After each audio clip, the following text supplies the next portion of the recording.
Moi j'ai été vraiment, ma sensation elle était vraiment celle d'une sorte de divine surprise quoi. J'avais beaucoup milité sur la loi travail, que je trouve être une loi extrêmement grave. Il y aura donc une clarification du Code du travail. Elle sera lancée sans tarder et le Premier ministre en précisera la méthode et le calendrier. Bon, qui dégrade encore plus les conditions de travail, qui facilite les bullshit jobs. Enfin bon, c'est une loi qui est vraiment uniquement cadrée pour les patrons et qui est vraiment une très mauvaise nouvelle pour les salariés. Et il y avait eu des manifestations évidemment, mais qui avaient été extrêmement peu suivies.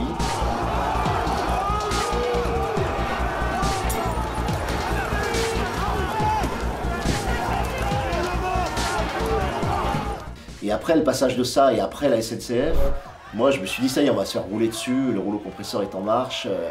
Et ce qui s'est passé avec Schröder, avec Thatcher, Et puis les gilets jaunes arrivent et là on sent que ça va pas se passer de la même façon.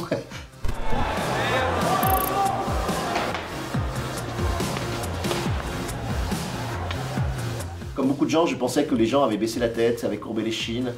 Finalement, avaient intégré toutes ces pressions, toute cette violence à la fois quotidienne, symbolique, financière, etc. Et ne réagissaient plus. Voilà, qu'il y avait une anesthésie du corps social. Et en fait, je m'étais trompé, comme beaucoup de gens. La colère s'était accumulée et elle sort enfin. Et elle sort d'une façon en plus très intéressante, beaucoup plus intelligente qu'on l'aurait pu le penser. Avec une vraie intelligence collective, avec une capacité de semaine en semaine à varier les modes de lutte, avec une réinvention de la forme de manifestation, avec une réinvention des formes d'amitié, de liens.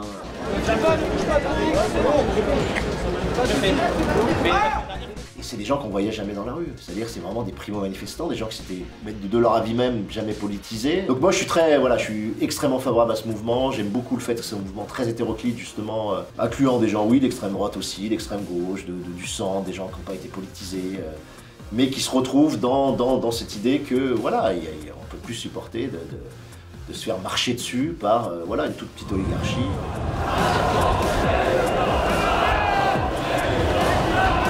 T'inquiète, ça vise, ça nous stimule.